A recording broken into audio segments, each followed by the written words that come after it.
Welcome to NCN news. నేను సంధ్య. బులెటిన్లో ముందుగా హెడ్లైన్స్ చూద్దాం. తిరుమల లడ్డులో కల్తీ, నెయ్యి వాడకం ముమ్మాటికి పాపమే. రాష్ట్ర మంత్రివర్యులు కందుల దుర్గేష్. తిరుమల లడ్డు ప్రసాదంలో కల్తీ నెయ్యి వాడకంపై వైఎస్ఆర్ కాంగ్రెస్ పార్టీ నేతలు చేస్తున్న వాదన రాష్ట్ర పర్యాటక శాఖ మంత్రి కందుల దుర్గేష్ తీవ్రంగా ఖండించారు. నిడదవోలులో పర్యటించిన ఆయన కల్తీ నెయ్యి వ్యవహారంపై గత ప్రభుత్వం అనుసరించిన తీరును ఎండగట్టారు. 250 కోట్ల టర్నోవర్ ఉండాలనే నిబంధనను 100 కోట్లకు 3 ఏళ్ల అనుభవాన్ని ఏడాదికి తగ్గించే తమకు కావలసిన బోలేబాబు వంటి సంస్థలకు టెండర్లు కట్టబెట్టి కల్తీ ఘటనకు పాల్పడ్డారని విమర్శించారు. కమిషన్ల కోసం ఏ రకమైన ప్రమాణాలు పాటిస్తున్నారో చూడకుండా ఉండడం వల్లే కల్తీ నెయ్యి ఘటన చోటు చేసుకుందన్నారు. నేషనల్ డైరీ డెవలప్మెంట్ బోర్డు మరియు సిట్ నివేదికలు కల్తీ జరిగినట్లు స్పష్టం చేశాయని, నెయ్యిలో పామోలిన్, మోనోగ్లిజరైడ్ తదితర కెమికల్స్ వాడారని తేలిందని అన్నారు. దేవుడిపై నమ్మకం లేని జగన్ అండ్ కో తిరుమలలో డిక్లరేషన్ ఇవ్వడానికి కూడా వెనుకాడరని గుర్తు చేశారు. డిక్లరేషన్ ఇమ్మంటే ఏకంగా దేవాలయాలపైనే నిందలేసిన ఘన చరిత్ర వైసీపీదేనన్నారు. సిట్ క్లీన్ చీట్ ఇచ్చిందని వైసీపీ నేతలు దొంగ వాదనలు చేయడం సిగ్గుచేటని మండిపడ్డారు. ఈ ఘటనపై కూటమి ప్రభుత్వం కఠిన చర్యలు తీసుకుంటోందని ఆయన స్పష్టం చేశారు. పాపపు పనులు సిగ్గు లేకుండా చేసి మీ పాపాలను బయటపెట్టిన వారిపై నోటి అదుపు లేకుండా మాట్లాడుతున్నారని ఫైర్ అయ్యారు. స్వచ్ఛమైన నెయ్యికి బదులు విషతుల్యమైన కెమికల్స్ వాడటం భక్తుల ఆరోగ్యంతో పాటు మనోభావాలతో ఆడుకోవడం కాదా అని ప్రశ్నించారు. తిరుమల తిరుపతి లాంటి దేవాలయ పవిత్రత ఇలాంటి వ్యక్తుల వల్ల ఎలా కాపాడబడుతుందని నమ్మాలో తెలపాలని ప్రజలు అడుగుతున్నారన్నారు.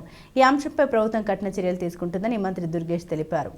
దొంగతనం బయటపడిపోయిన తర్వాత ఏదో రకంగా వాళ్ళు సమర్థించుకోవాలని చేసేటువంటి ఒక దండుగుమారి ప్రయత్నం. ఎందువల్లంటే ఎన్డీడీబీ మొట్టమొదటిసారి చెప్పింది, నేషనల్ డైరీ డెవలప్మెంట్ బోర్డు వారు స్పష్టంగా ఇందులో కల్తీ, ఈ నెయ్యి కల్తీ అనేటువంటి మాట వారు చెప్పారు. దాని మీద ప్రభుత్వం కూడా సిట్ ఏర్పాటు చేస్తే, సిట్టు కూడా కేవలం ప్రభుత్వం ఏర్పాటు చేసిన వారు మాత్రమే కాకుండా కోర్టు వారు ఏర్పాటు చేసిన మరో 3 మొత్తం వాళ్ళందరూ కలిపి సిట్గా ఉన్నారు. వాళ్ళందరూ ఇచ్చినటువంటి రిపోర్ట్ ఇప్పుడు స్పష్టంగా చెప్తా ఉన్నది, అందులో అసలు నెయ్యి లేదు, అంతా రసాయనాలు అనేటువంటి మాట. మోనోగ్లిజరైడ్స్ అనేటువంటి ఒక రసాయనం, అదేవిధంగా పామోలిన్, ఇవి ఉన్నాయి తప్పితే అందులో ఎక్కడ కూడా నెయ్యి లేదు అనేటువంటి మాట స్పష్టంగా చెప్పారు.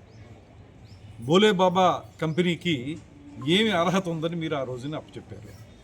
దానికి ఒరిజినల్గా నెయ్యి సప్లైకి ఉన్నటువంటి నిబంధనల్లో 250 కోట్ల రూపాయల టర్నోవర్ ఉన్న వాళ్ళు కావాలంటే దాన్ని 100 కోట్లకి తగ్గించారు. అదేవిధంగా 3 సంవత్సరాల అనుభవం ఉండాలి వాళ్ళకంటే 1 సంవత్సరానికి తగ్గించారు. అలా చేసి ఒక కావలసినటువంటి సంస్థకి, వాళ్ళ కమిషన్లు ఇచ్చేటువంటి సంస్థకి, కిక్ బ్యాక్స్ ఇచ్చేటువంటి సంస్థకి కట్టబెట్టారు. మీరు కట్టబెట్టి అందులో వాళ్ళు ఏ రకమైన ప్రమాణాలు పాటిస్తున్నారనేటువంటి చూడకుండా ఇవాళ నెయ్యిని కల్తీ అనేటువంటిది స్పష్టంగా కనబడుతూ ఉంది.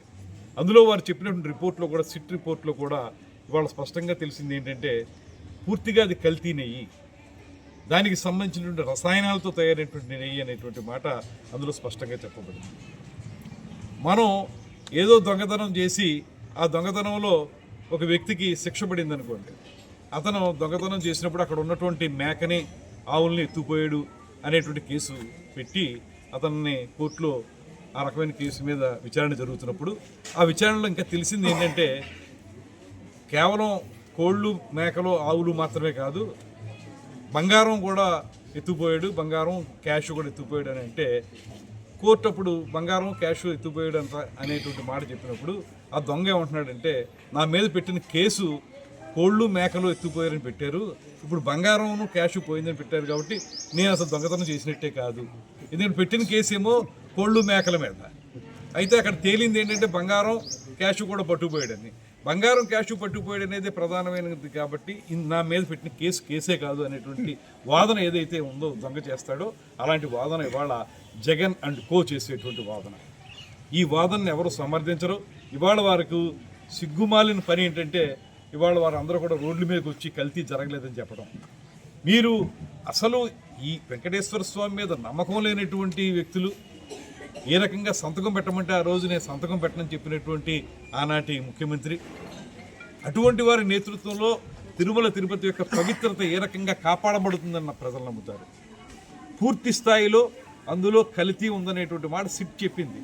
ఇవాళ అందుకే ఆ రోజు ఉన్న వాళ్ళని, వీళ్ళందరినీ కూడా సిట్ మీరు సస్పెండ్ చేయాలి, వాళ్ళ మీద క్రమశిక్షణ చర్యలు తీసుకోవాలని చెప్తే దాని మీద తీసుకోవడానికి కూడా ప్రభుత్వం సిద్ధంగా ఉంటుంది.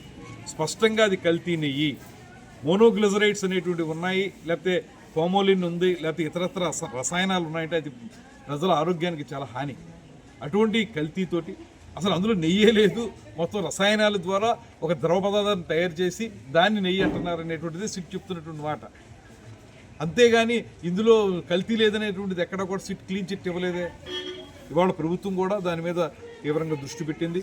వీళ్ళు ఏంటంటే మేమేమీ చేయలేదని చెప్పాలని, తద్వారా ప్రజలను నమ్మించాలని చేసేటువంటి శుష్క ప్రయోజనాల కోసం చేస్తున్నటువంటి ప్రయత్నం.